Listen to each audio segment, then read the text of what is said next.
तो स्वागत है आपका हमारे YouTube चैनल पर। और कल मैंने आपको जो एक्सरसाइज कराई थी वह थी 1.2। आज हम लोग फिर से उपस्थित हैं 1.3 के साथ। और जैसा कि आप लोग बोर्ड पे देख रहे हैं, क्वेश्चन नंबर 1 मैंने नोट डाउन कर दिया है, लेकिन इसमें लिखा है कि आपको कंटेन करने हैं या नहीं करने हैं। फिलअप्स है एक तरीके का, यानी ये कंटेन का साइन है और ये डज नॉट कंटेन या कंटेन नहीं करेगा इसका साइन है। सबसे पहले हम इसका बेसिक समझेंगे कि आखिर ये कंटेन का मतलब क्या है, इसको हम एक्सप्लेन कैसे करें, इसको समझे कैसे, इसको डिफाइन कैसे करें।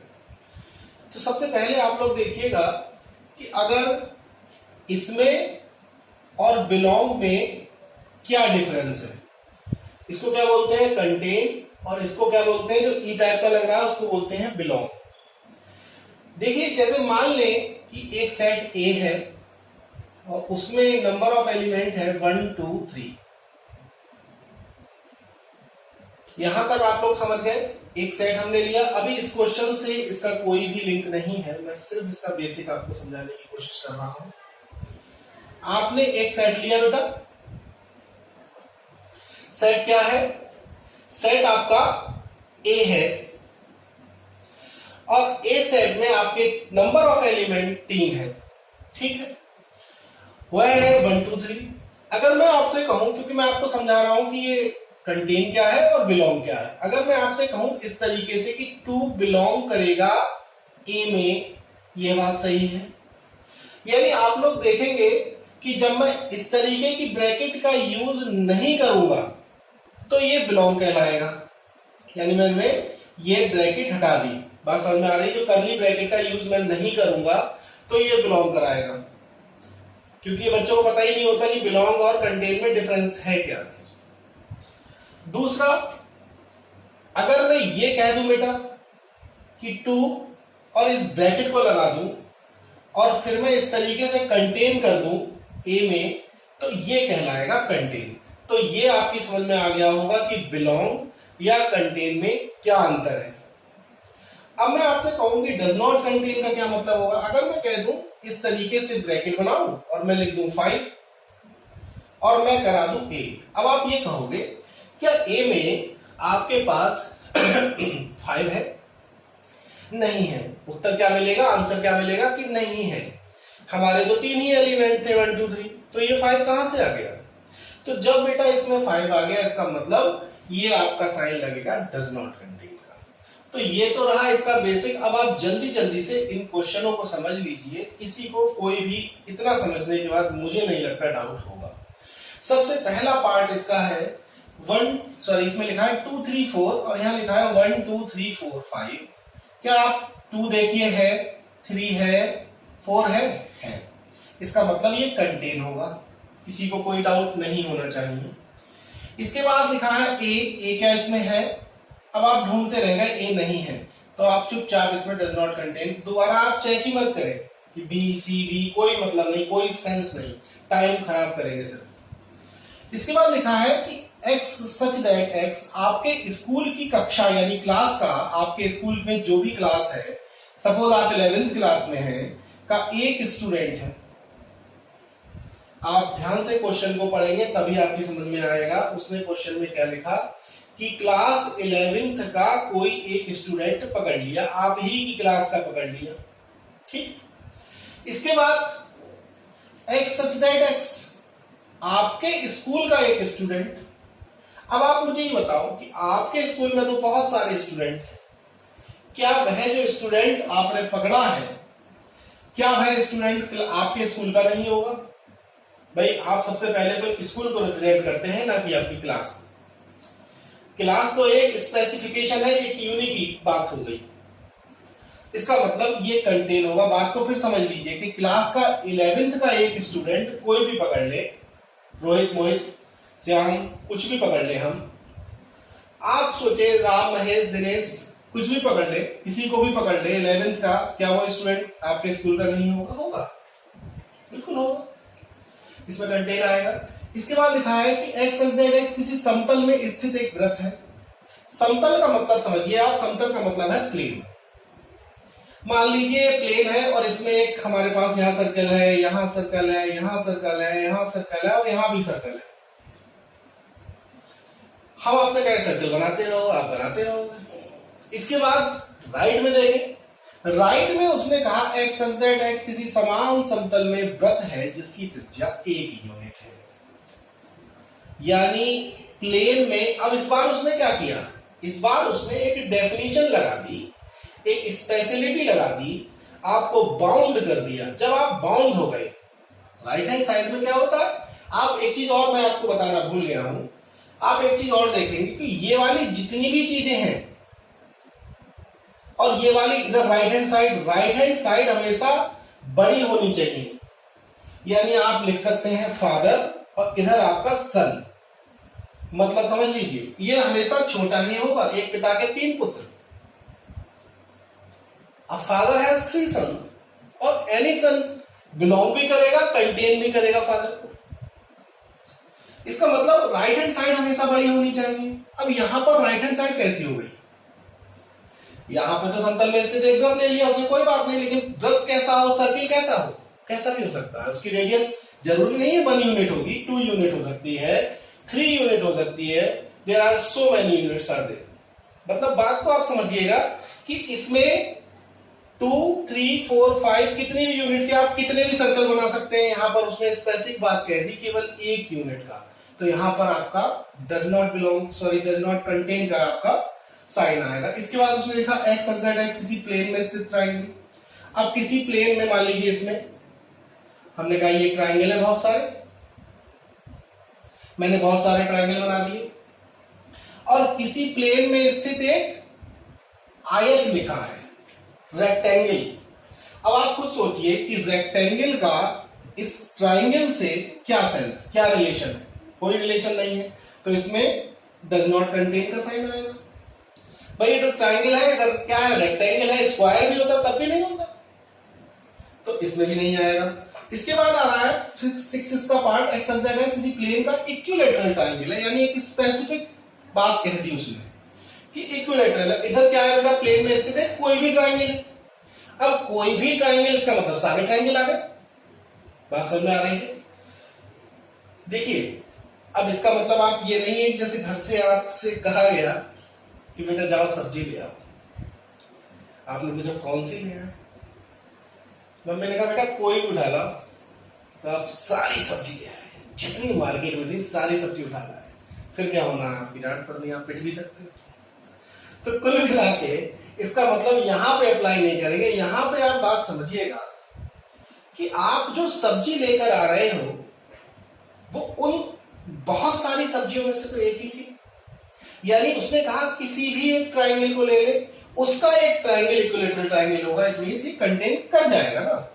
इसके बाद कह रहा है एक्स सच दैट एक्स एक समप्राकृत संख्या है, यानी इवन नेचुरल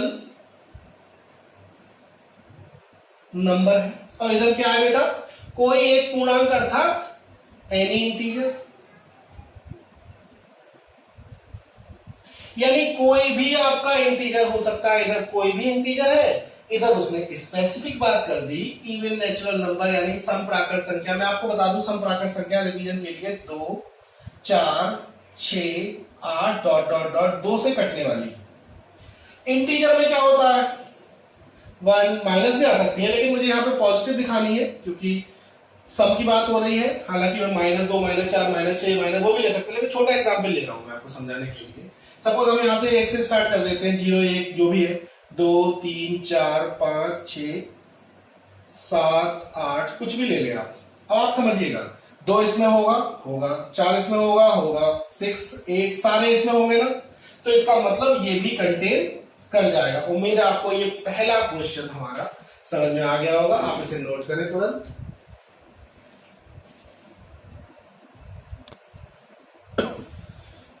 यहां पर क्वेश्चन नंबर 2 मैंने नोट कर दिया है और क्वेश्चन नंबर 2 में 6 पार्ट है हमारे, और आप लोग देखेंगे कितनी आसानी के साथ इस क्वेश्चन को आप कर लेंगे। किसी बच्चे को कोई भी डाउट नहीं होगा क्योंकि इसका बेसिक बहुत अच्छा समझा दिया गया है। सबसे नंबर 1 पे क्वेश्चन में लिखा है कर्ली ब्रैकेट में ए बी और इधर लिखा है बी सी ए है बी है। अब समस्या ये आ गई, उसने लिखा है डज नॉट कंटेन। आपको बताना है ट्रू फॉल्स, सत्य या असत्य। इसका मतलब ये उसने कर दिया गलत, और ये गलत है तो आपको ये सही लगाना होगा। इसका मतलब ये क्या है, ये ट्रू होगा या फॉल्स होगा, आप बताइए। देखिए आप इसमें ए बी है, कायदे में तो यहाँ कंटेन होना चाहिए था, कायदे में तो यहाँ कंटेन, लेकिन उसने फॉल्स कर दिया है। इसका मतलब ये क्या हो गया, ये फॉल्स हो गया आपका, ये उसने गलत कर दिया ना।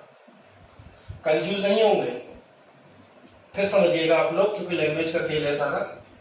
ए बी है बी बी है, यहाँ क्या आना चाहिए था, कायदे में तो कंटेन आना चाहिए था, लेकिन उसने क्या कर दिया, डज नॉट करना। इसका मतलब ये फॉल्स हो जाएगा। दूसरे पे आइए, कह रहे हैं ए कॉमा ई कंटेन करेगा अंग्रेजी का कोई भी एक स्वर। यानी आप कोई भी, आपने सुना होगा वॉवेल, वॉवेल क्या होते हैं, ए ई आई ओ यू, ए ई आई ओ और यू। क्या ए है, ई है, कंटेन भी लगा, इसका मतलब ये ट्रू हो गया, कोई डाउट। इसके बाद आप देखिए 1 2 3, अब 1 2 3, 1 और 3 तक तो ठीक है मामला, यहां 5 है यहां 2 है और कंटेन लगाया है। क्या ये सही होगा, नहीं सही होगा, ये फॉल्स हो गया, क्योंकि उसने सही कर दिया इसको। इसके बाद बेटा उसने लिखा ए इसमें है, ट्रू हो गया, कंटेन भी लगा है। अब यहाँ पे देखिए कंफ्यूज, यहां उसने बिलोंग का साइन लगा दिया। बेटा मैंने आपको समझाया था कि बिलोंग कभी भी घर में नहीं आएगा। इस तरीके के कोष्ठक या ब्रैकेट, मछली ब्रैकेट या आप लोग मिडिल ब्रैकेट, कर्ली ब्रैकेट, कुछ भी नाम दे, इस तरीके से हम बिलोंग के साइन में नहीं लिखेंगे, इस सीधे सीधे फॉल्स हो गया। इसके बाद बेटा एक्स सच दैट एक्स 6 से कम एक सम प्राकृत संख्या, यानी हमारे पास इवन नेचुरल नंबर होने चाहिए, मतलब इवन भी हो, नेचुरल नंबर भी हो और लेस देन 6 भी हो। ऐसे कितने होंगे, 2 होगा, 4 होगा, 6 नहीं होगा, 6 से कम लेने हैं आपको। क्या ये 2 36 को डिवाइड करेगा, करेगा, 4 36 को डिवाइड करेगा, करेगा, इसका मतलब ये ट्रू हो गया। बात यहां पर खत्म हो गई। क्वेश्चन नोट कर लीजिए, उम्मीद है आपको समझ में आ गया होगा।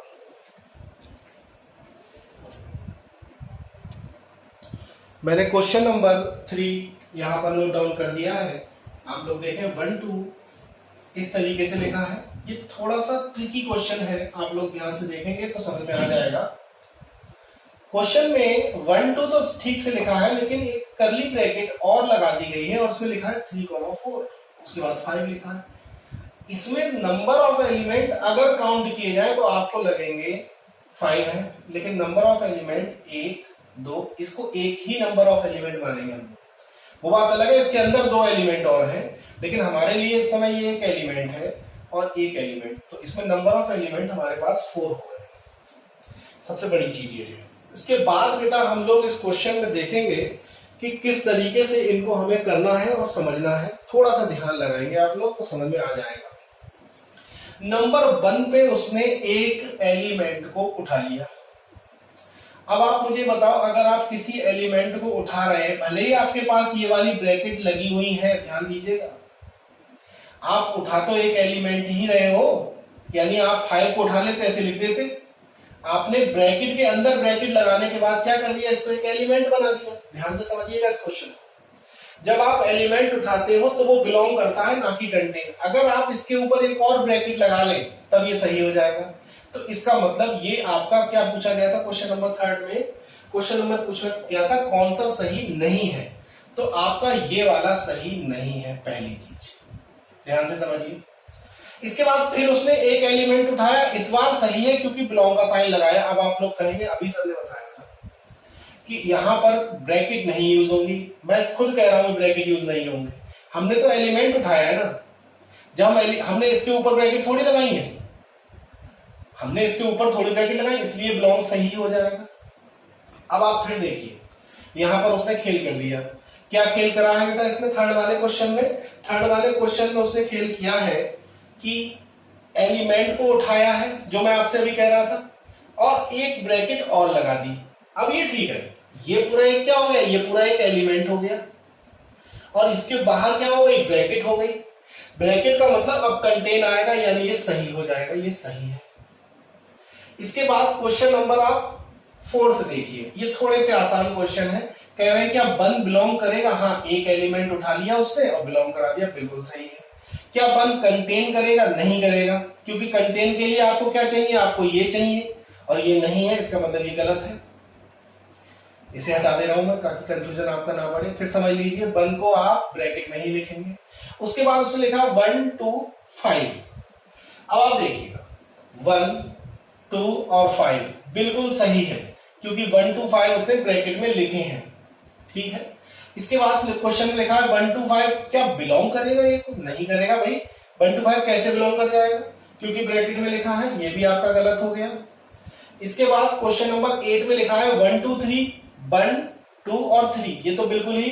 अब आप देखिए 1 2 लिखा उसने, 3 को आप ऐसे कैसे ले सकते हैं, क्या 1 2 3 कंटेन करेंगे। तो आप इस क्वेश्चन में देखेंगे क्वेश्चन नंबर 8 में आपको ये दिखेगा कि आप इस तरीके से ले ही नहीं सकते थे, ठीक है। तो इसका मतलब ये आपका गलत हो जाएगा। आप या तो 3 और 4 साथ साथ लीजिए, ठीक। इसके बाद क्वेश्चन थोड़े से टिपिकल है, घुमा के उसने रख दिए हैं। आपको इन क्वेश्चन में क्वेश्चन नंबर हमारा पास है 9 और क्वेश्चन नंबर 10 और 11। हमें ये बताना है कि इनमें से कौन से सही है कौन से नहीं। अब आप थोड़ा सा बिलोंग का कॉन्सेप्ट समझ लीजिए कि फाई का क्या फंडा है। फाई को बेटा हम रिप्रेजेंटेशन देते हैं नल सेट्स। तो या तो हम ऐसे लिख दें फाई, या हम बेटा खाली ब्रैकेट ओपन ब्रैकेट छोड़ दें। एक तरीके का जो अदृश्य एलिमेंट होता है वही फाई होता है, जो हमें दिखाई ना दे, ठीक है। अब उसने सबसे पहला काम क्या कर दिया, फाई को उठाया और यहां रख दिया। क्या आपको लगता है कि फाई इसमें आपको दिख रहा है क्या? अगर फाई दिखता तब तो आप मान सकते थे कि बिलोंग करेगा। तो इस केस में ये क्या है, ये गलत है।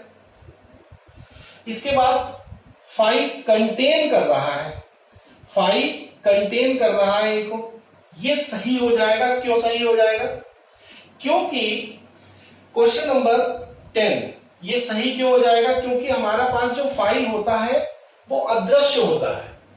और अदृश्य अगर है तो या तो हम ये भी लिख सकते थे, या हम बेटा ये खाली ब्रैकेट भी इसकी जगह पे लिख सकते हैं, ये बिल्कुल सही होगा। अब यहां पे देखिए, यहां पे उसने एक एलिमेंट बना दिया, एलिमेंट को उसने कंटेन कर दिया। अब आप देखिए क्या इसमें फाई है। अब आप इस क्वेश्चन और इस क्वेश्चन में कंफ्यूज होंगे, मैं समझ रहा हूं, फिर समझ लीजिए। देखिए फाई कंटेन कर रहा है ए को, इसका मतलब इसमें अदृश्य है। फाई तो होता है, मैं आपको अगले क्वेश्चन उसमें बता दूंगा कि फाई कहां होता है। आपको दिखाई नहीं दे तो समझ लो है। और अगर मैं इसमें फाई बढ़ा दूं तो वो नंबर ऑफ एलिमेंट हो गया। अब यहाँ पे उसने क्या किया, वहां यहाँ पे उसने दिखाया कि यहाँ पे फाई होना चाहिए, दिखना चाहिए आपको, तब आप ऐसे लिख सकते हो। आप फिर समझो, आप ब्रैकेट पे कब लिख सकते हो, जब आपको एलिमेंट यहाँ दिखाई दे। आप बिलोंग में कब लिख सकते हो, जब आपको एलिमेंट यहाँ दिखाई दे। जब एलिमेंट यहाँ दिखाई नहीं दे रहा तो आप लिख कैसे सकते हो इस तरीके से। यहाँ पे बिलोंग लिखा है इसलिए गलत है, यहाँ पे कंटेन लिखा है इसलिए गलत है। लेकिन ये सही क्यों है? ये सही इसलिए है क्योंकि इसमें है नहीं, और जो चीज है नहीं वो है नल सेट। और नल सेट हर सेट का सबसेट होता है। इसका मतलब वो हर सेट में जब होता है तो उसको ऐसे या ऐसे हम लिख सकते हैं। इसका मतलब ये कंटेन करेगा, यही हमारा सही होगा, और ये दोनों गलत हो जाएंगे। इस क्वेश्चन को बहुत ही ध्यान से समझने की जरूरत है। आपको अगले क्वेश्चन में पता चल जाएगा आखिर ये फाई का मुद्दा क्या है, ये फंडा क्या है। तो नोट करें।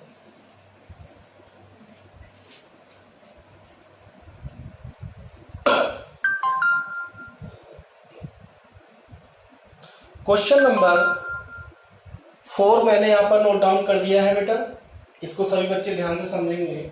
और जिन बच्चों को क्वेश्चन नंबर 3 समझ में नहीं आया था वो निश्चित रूप से क्वेश्चन नंबर 4 के माध्यम से इस क्वेश्चन को बड़ी ही आसानी के साथ समझने की कोशिश करेंगे। बस आपको नजर बोर्ड पे रखनी है। आपको कुछ फंडे भी बताए जाएंगे इससे रिलेटेड।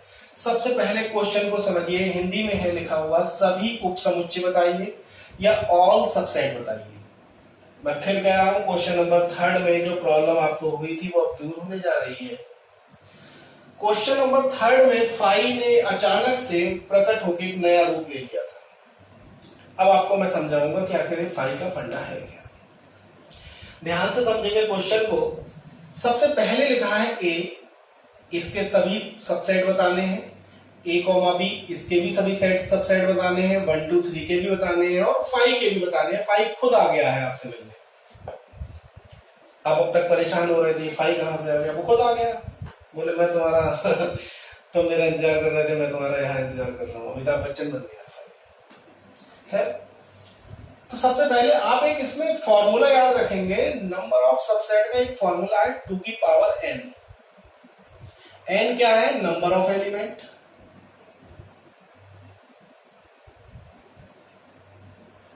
n क्या है? Number of elements. अब आप ध्यान दीजिएगा, इसमें नंबर ऑफ एलिमेंट्स कितने हैं? 1 है। आप क्या करिए 2 की पावर 1 कर दीजिए। 2 की पावर 1 का मतलब कितने एलिमेंट आएंगे? किसी की भी पावर अगर 1 हो जाती है तो बेस वही रहता है, यानी यहां पर 2 एलिमेंट आएंगे टोटल। अब वो 2 एलिमेंट आपको किस फॉर्म में लिखने हैं इसको आप समझ लीजिए। एक तो ए हो जाता है और दूसरा आप ऐसे लिख सकते हैं, ये भी तो खाली एलिमेंट है लेकिन आप इसको शो नहीं कर सकते इसके अंदर, ठीक है।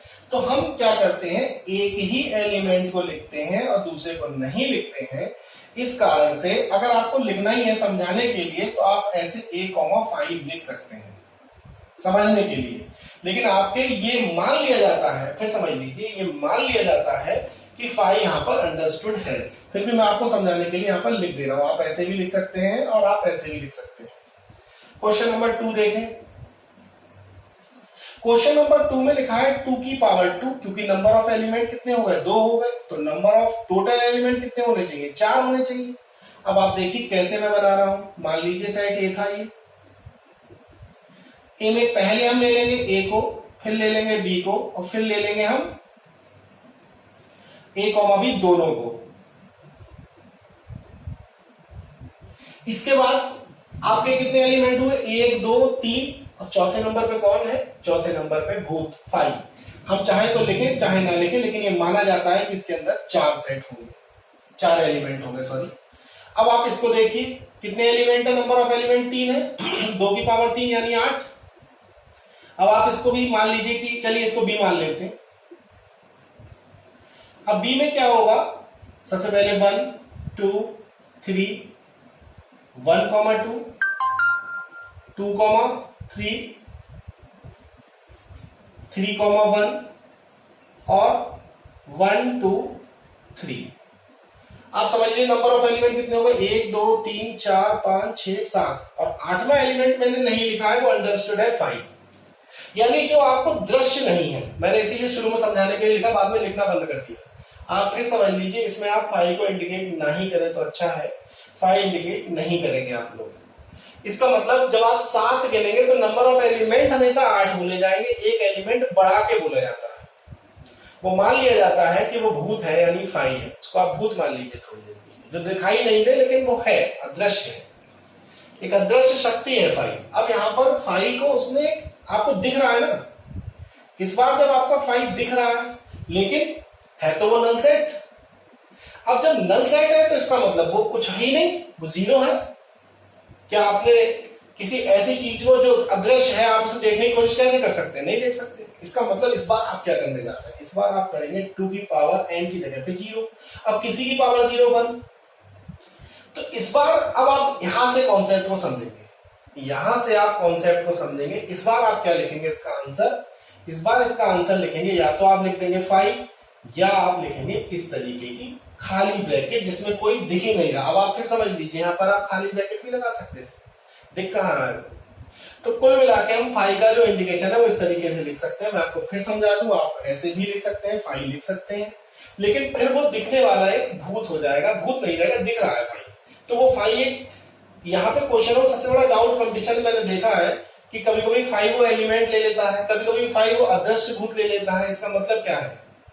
आपको ये समझना होगा कि यहाँ पर 5 एक नल सेट है, यानी रिक्त समुच्चय है। उसका आप हमेशा 5 को यही माने कि वो एक नल सेट है, एक रिक्त समुच्चय है। ठीक है, उम्मीद करता हूं कि आपको ये वाला कॉन्सेप्ट समझ में आ गया होगा, वरना आने वाले अगले क्वेश्चंस में भी आपको इस रूप में मिलेगा तो आपको इसकी आदत पड़ जाएगी कि 7 एलिमेंट 8 एलिमेंट हो कैसे जाते हैं। ठीक है, तो उम्मीद करता हूं ये आपकी समझ में आ रहा होगा। इसको आप ध्यान से समझिए, नोट कीजिए इसको। इसके बाद हम अगले क्वेश्चन में बढ़ते हैं।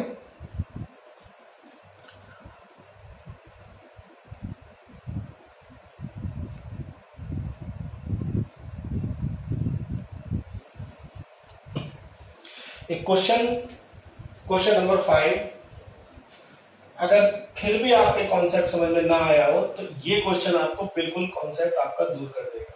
क्वेश्चन में कहा गया है कि पीए में कितने अवयव हैं, यानी नंबर ऑफ एलिमेंट पूछ लिए गए हैं आपसे। नंबर ऑफ एलिमेंट्स पूछे हैं और ए की वैल्यू दे दी है 5, यानी ए एक सेट है जिसमें एलिमेंट क्या है, एक ही एलिमेंट है 5। और आप जानते हैं कि 5 क्या है, 5 एक नल सेट है। यानी अब आप क्या करेंगे, 2 की पावर, फिर समझ लीजिए 2 की पावर आप 0 लगाएंगे। अब किसी की पावर 0 1, यानी इसमें नंबर ऑफ एलिमेंट कितने होने चाहिए, 1। यानी तो पीए में भी कितने एलिमेंट होंगे, यानी इसके जब सभी सबसेट हम लिखेंगे तो उसमें भी तो हम 5 ही लिखेंगे। इसका मतलब 5 खुद का एक सबसेट होता है, इसको आप नोट करें। इसके बाद हम क्वेश्चन नंबर 6 लेके आ रहे हैं आपके सामने, इसको नोट करेंगे जल्दी से। क्वेश्चन नंबर 6, और क्वेश्चन नंबर 6 में आप लोग देख रहे हैं 4 पार्ट है, इसको भी ध्यान से समझेंगे। इसको हमें बेटा ओपन और क्लोज इंटरवल, जो मैंने कल आपको समझा दिया था, पिछले वीडियो में मैंने आपको समझाया, आज मैं आपको दोबारा इस चीज को समझा दे रहा हूं कि ओपन इंटरवल क्या होता है, क्लोज्ड इंटरवल क्या होता है, क्लोज्ड ओपन क्या होता है, या ओपन क्लोज्ड क्या होता है। तो सबसे पहले देखिए, इसको बोलेंगे बेटा हम लोग ओपन इंटरवल।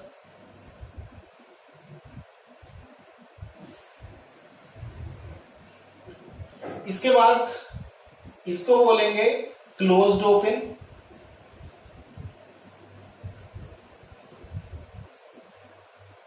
इसको बोलेंगे ओपन क्लोज्ड।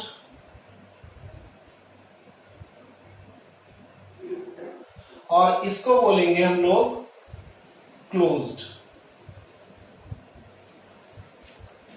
और हिंदी आप लोग जानते हैं, खुला संवृत, बंद संवृत, इस तरीके से हम लोग बोलते हैं, लेकिन आप लोग कोशिश करिए इसको इंग्लिश में ही बोले, open close, closed open, open interval. अब क्वेश्चंस पे आते हैं, इसको मैं रफ कर देता हूं। ये 4 तरीके का आप लोगों ने देखा, 4 टाइप का है हमारे पास। अब इसके बाद क्वेश्चन नंबर फर्स्ट में मैं आपको ध्यान से समझाने की कोशिश करता हूं। कहता है -4 और 6।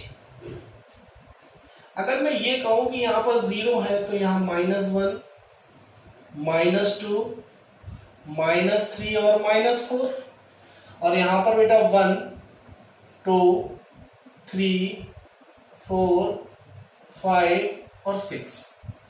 अब क्वेश्चन में समझिए, -4 के बाद उसने ग्रेटर देन का साइन लगाया है, इक्वल टू का साइन नहीं है इसमें। एक क्वेश्चन ध्यान से समझ लेंगे, सारे अपने आप हो जाएंगे। फिर समझ लीजिए कि उसने क्या किया है, लेस देन का साइन तो लगाया है बेटा, लेकिन इक्वल टू का साइन उसने गायब कर दिया है।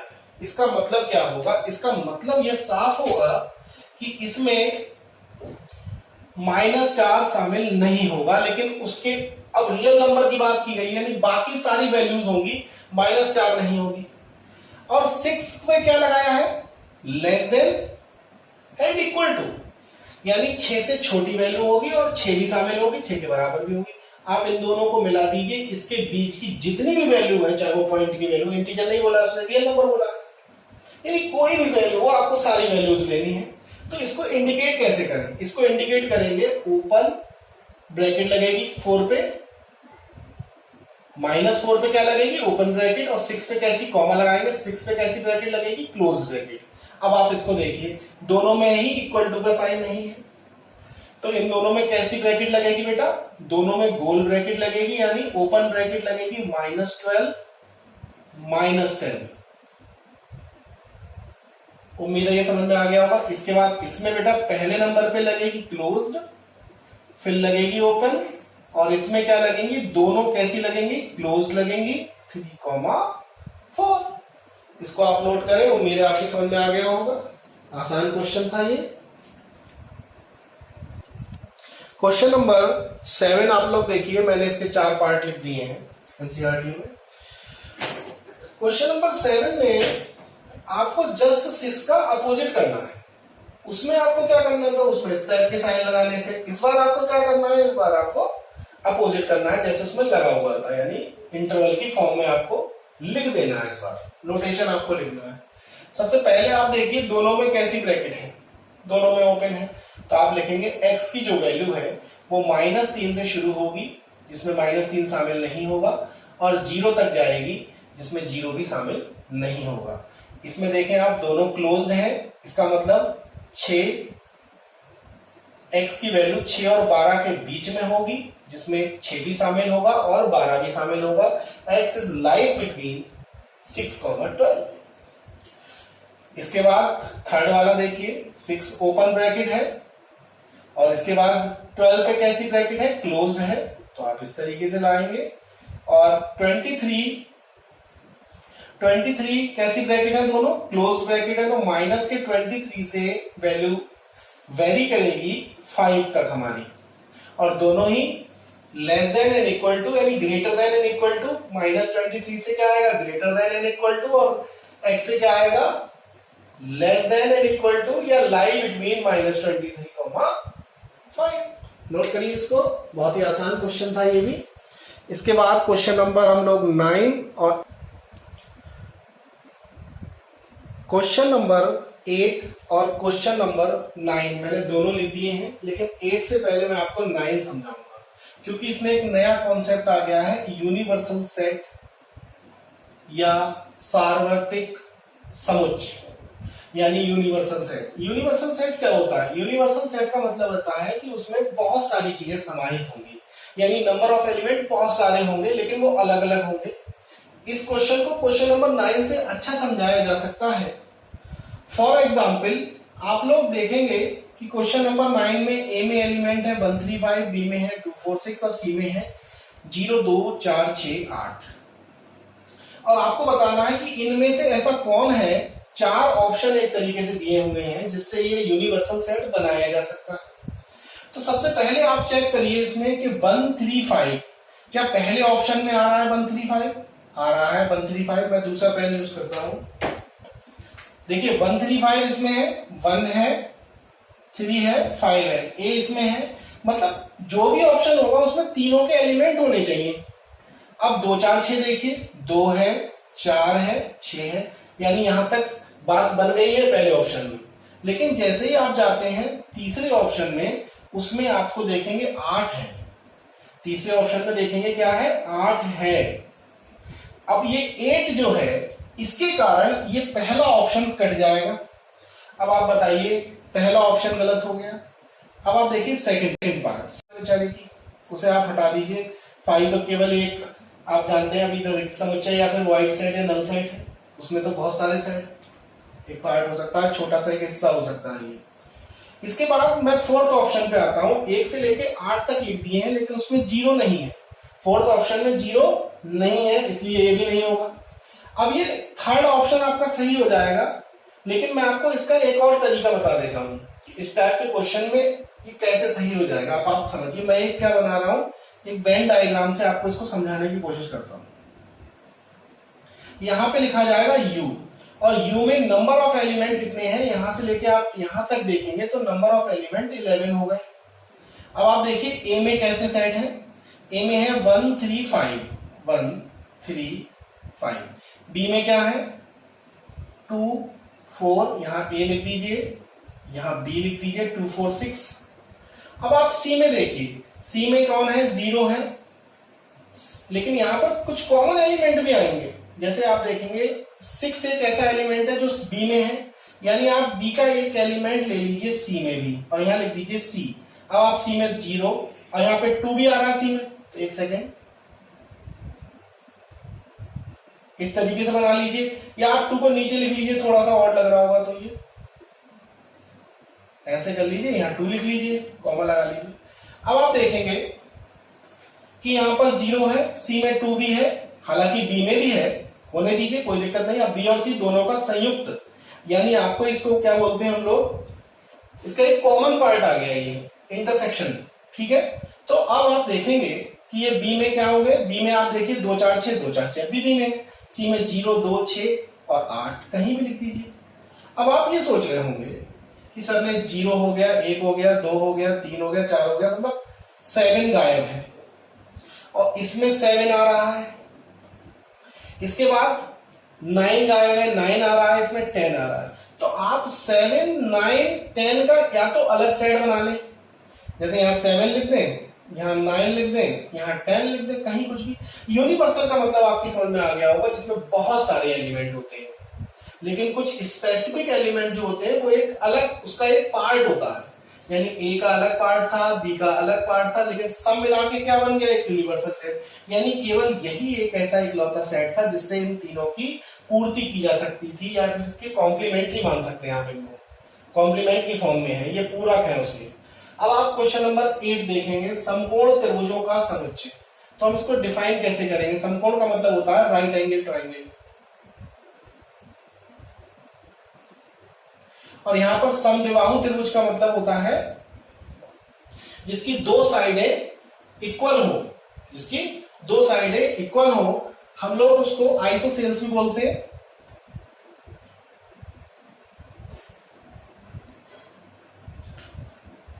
यहां पर दो साइडें इक्वल हैं, और समकोण त्रिभुज का मतलब हो गया जिसमें एक एंगल 90 डिग्री का होता है। अब आप क्या लिखेंगे इसमें? यूनिवर्सल सेट की फॉर्म लिखनी है तो लिखेंगे x such that x, यहां पे लिखेंगे x is any triangle in the plane, और इसमें लिखेंगे, अब आप देखिए समद्विबाहु का यानी आइसोसेल्स ट्रायंगल का है, तो इसमें भी लिख देंगे x such that x is any triangle in the plane। Same question का सेम, दोनों के आंसर सेम ही होंगे, क्योंकि यूनिवर्सल लेना है तो आपको सारे ट्रायंगल लेने होंगे। अगर वो रेक्टेंगल करता तो आपको सारे रेक्टेंगल लेने होते, all set of rectangle, all set of triangle. इस तरीके से आपने देखा कि ये पूरा आपका एक्सरसाइज मैंने फिनिश कर दिया। उम्मीद है आपको समझ में आ गया होगा। फिर भी किसी को डाउट है तो मुझे कमेंट जरूर करें। और लगभग हमारा ये चैनल 10 से 12 दिन का हो गया हम लोगों को खोले हुए, और बहुत अच्छा रिस्पांस आप लोगों की तरफ से मुझे मिल रहा है। इतने सारे व्यूज और इतने सारे सब्सक्राइबर देखकर मुझे मतलब बहुत ही प्रसन्नता हो रही है। बिना मुझे कहे आप लोगों ने मुझे सब्सक्राइब किया है। और जब कोई भी व्यक्ति अगर अचानक से ऊपर उठने लगे तो उससे खुद को कितना संतोष होता है, वैसा ही बिल्कुल मुझे हो रहा है। आप लोगों का प्यार और आप लोगों का ये जो मतलब दिख रहा है कि कमेंट आप लोग मुझे भेजते हो, इस तरीके से क्वेश्चन आप पूछते हो कि सर ये करा दीजिए, ये एक्सरसाइज करा दीजिए, तो मुझे बहुत ही अच्छा लगता है। और ऐसा ही प्यार और इस तरीके का आप लोग जो मुझे एक सम्मान दे रहे हैं, वह लगातार आपका मुझे मिलता रहे, इसी आशा के साथ मैं उम्मीद करूंगा कि आप मुझे कोई भी प्रॉब्लम हो मैथ्स से रिलेटेड या और भी चीजों से रिलेटेड, आप मुझे भेज सकते हैं, आप मुझे कमेंट कर सकते हैं। आज का ये हमारा जो एक्सरसाइज है वो यहीं पे मैं समाप्त करूंगा। बहुत बहुत धन्यवाद, आभार आपका, धन्यवाद।